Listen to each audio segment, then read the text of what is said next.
The only thing that builds the church is when servants are serving in silence. Silence.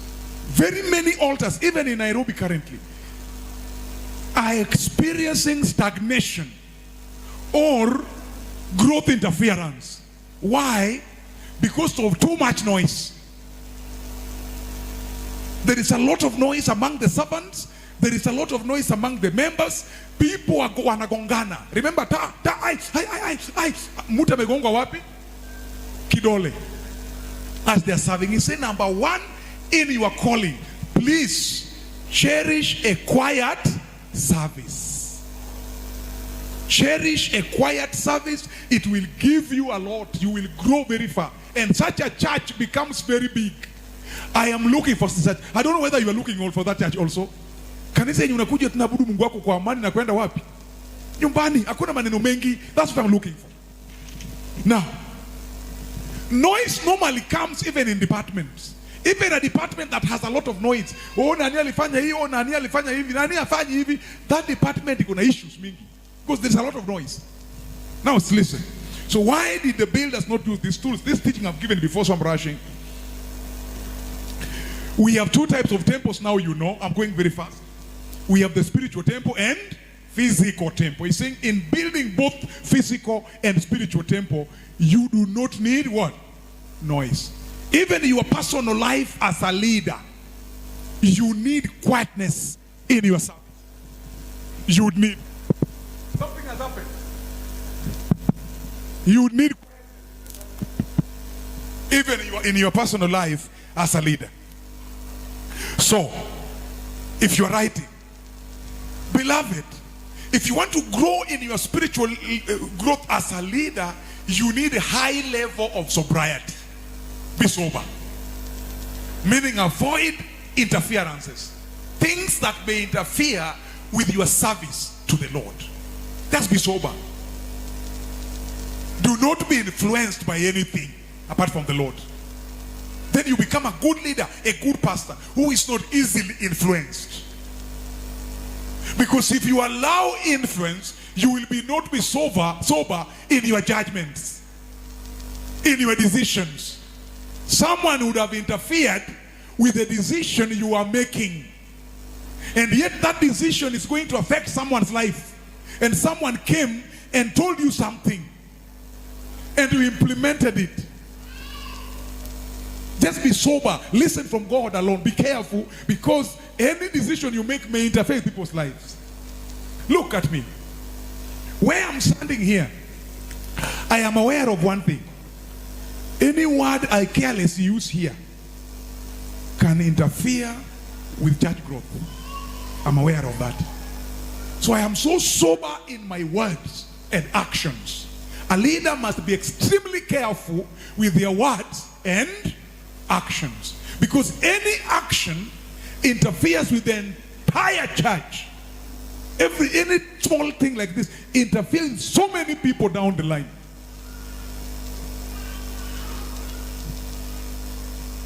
So many people down the line.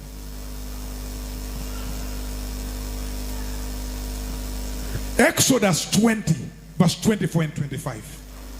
Somebody was going to help me to read in the long run. Exodus 20, verse 24 and 25. Nobody want to read the Bible? It says. It says, where are you? Oh yes, it says.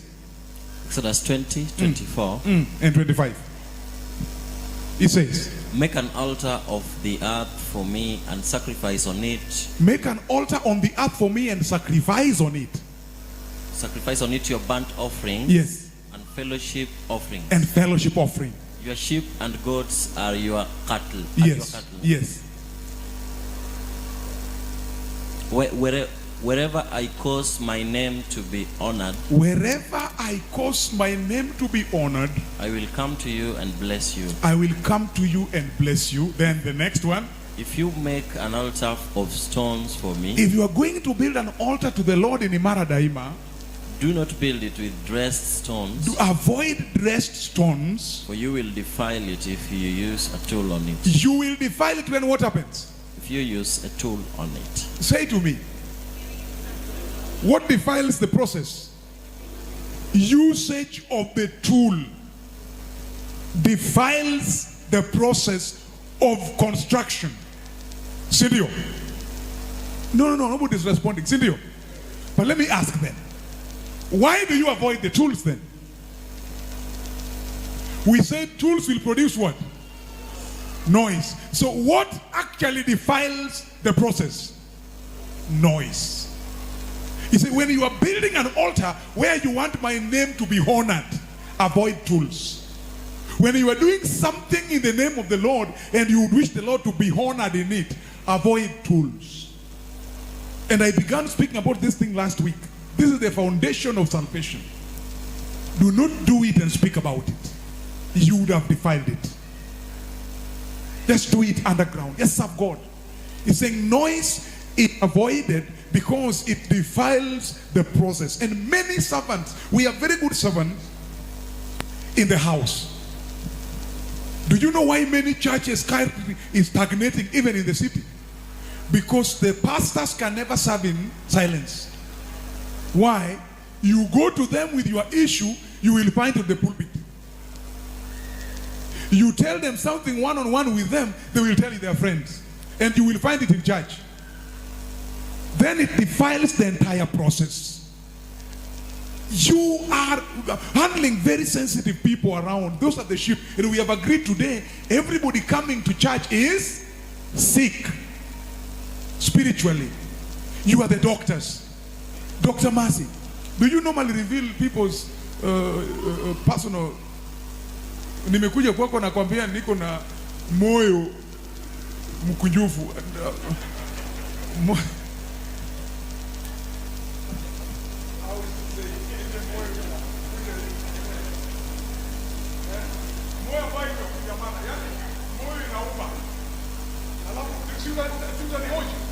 Sit up here, sit down here. So what is your name? Say, my name is, what is your age? My age is, what did what? You are going to write. In my service as a pastor, one day in Kanyole, I got sick. In Kanyole, while I'm in the office, in the church. So I was being rushed to the hospital. I'm serving and I got sick. So I'm rushed to the hospital, which is called Patanisho, just next to the church. So when I entered like this, the first room normally see the doctors. When I entered the room, the doctor I found there began to smile. And I smiled. So I said, what has happened? I was wondering, what is going on? What is the problem, Dr. I know you. I didn't want that. Because as a pastor, I will lack authority. Because I can't remove my clothes. And the doctor may want me to remove my clothes, right? So I say, I can't do this. What is this now? You know? Then, akaniambia, I know you. You see, when your pastor kanisa hapa, akasema yenyewe ni mimi. Alafu akaniuliza unaitwa nani? Hiyo maswali daktari mbaya mbaya. Unaitwa nani? Uko na umri gani? I say you can't ask your pastor his age. What is wrong with you? Umri gani akaandika? Akishaandika akanipea karatasi nyingine niende next room ya injection. Do you know who I found then? The sheep of Christ. From Kayole. Alafu naingia nasema, God of heaven. What do I do now? Should I go back home or what? And I'm very sick with pneumonia. So then ananiambia, Pastor, toa koti. And the worst issue was a lady, Pastor, toa koti. So I got angry and said, what? Nitafutie mwingine. I said, can you please, out of honor, find another doctor with the same facility who can handle me? Not you. You are my sheep in church. Akasema, mchungaji, huko ni kanisani. Hapa ni hospitali, toa koti. Ikabidi nitoe koti nikunje shati like this, akanidunga. Alafu nikamwambia nitakupata kanisani. Though it was just by the way. What I'm saying is this. Now that many people come to church and they have a lot of issues. Do you know what is going on right now? How many of you have seen the way church is growing very smart? Nani amependa you growth? The church is going very smart. You can tell people are coming. Every Sunday we have people and they stay. They come and they don't go back. We can interfere with that thing like this if we begin to share issues of the sheep. Mwambia ni asubuhi sasa, watu wanalangia asubuhi. Tutakupea uji, I know. So beloved people, help me by becoming mature pastors. Is that all right? Avoid noise. Avoid serving and making noise. Look at what he's saying. So if you're using stem, say you will defile it. What did Deuteronomy 27 verse 4 to 5 saying? What does it say? Very fast. Very, very fast, Pastor Brian. Ujafika. No, Pastor Brian doesn't open the Bible very fast. 27, Deuteronomy chapter 4, verse 4. Read. Says. And when you have crossed the Jordan, when you have finally crossed the Jordan, meaning you are the other side of Canaan now. Set up these stones on Mount Ebal. Mount Ebal. And I command you today. And I command you today. And coat them with plaster. Coat them with plaster. Build there an altar to the Lord your God. Build it, the altar to the Lord.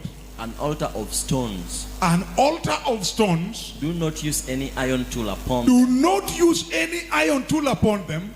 Build the altar of the Lord your God with field stones and offer burnt offerings on it. How many times have we mentioned stones now so far? 3 times. Why? He's saying avoid stones kwa sababu gani kuna tool which you will use. Do not use the tool on them, you will defile them. And we have said tool makes noise. Do not serve and complaining. Please avoid that. Do not complain. You're going to defile your own service and your own sacrifice. And then if you read Joshua chapter number 8 verse 30, finally they did it. Can you read it so we see the way they finally did it? Then I move the next level. Joshua chapter number 8 verse 30. I was going through this, then I can't get to the next level. Very fast, please. There's no time. Though we agree today, we'll end up with some refu. Please read. There's no time. Joshua 8:30. Yes. Then Joshua built on Mount Ebal an altar to the Lord. Joshua actually arrived at Mount Ebal. He did it. And as Moses, the servant of the Lord, commanded them. As Moses had commanded them. He built it according to what is written. Yes. In the books of the law of Moses. Yes. An altar of uncut stones. An altar of uncut stone on which? On which no iron tool had been used. On which no iron tool had been. So we are now aware that iron tools were being avoided because of what? Because of what? Because of noise. And we have said that noise is when you serve and you are complaining. Isn't it? So avoid service when you are people are sweating, I can see. I don't know whether it will reach you. Avoid service when you are doing what? It has stopped. That's okay. So now, if you're writing, preparations for a leader. Preparing them for leadership. Preparing them for leadership.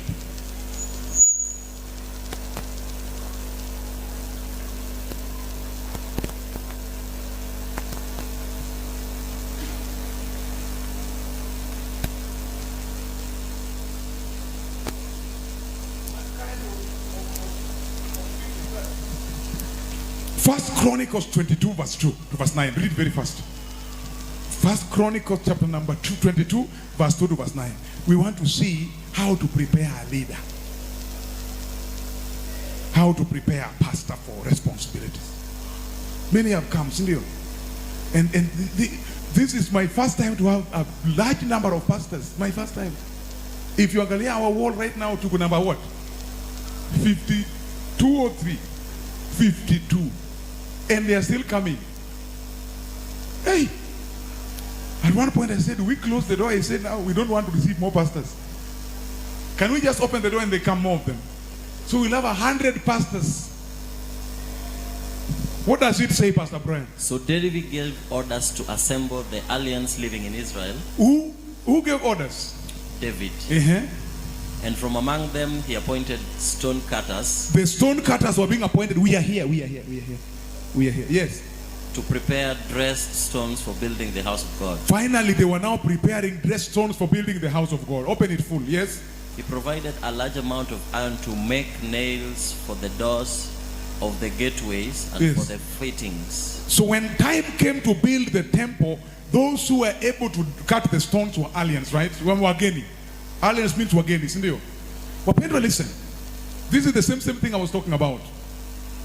We are building a church of IMARA. Let me tell you, the newcomers have capacity, and you will realize they will be jumping into issues and taking. Jumping on things and going. and their service will be so deep. And if you ask why, you will realize that the old pastors are dragging their feet. They're dragging their feet. And the new ones, they are picking things and moving on with them. Why? Because of the zeal that comes with newness. And then the sluggishness that comes with oldness. So do not be caught there between. When David is now ready to build the temple as the Bible requires, the people who are found to cut stones were strangers, the outsiders, the aliens, those who are not belonging to the house of Jacob. They were ready. So the question is, why? Because of their submission.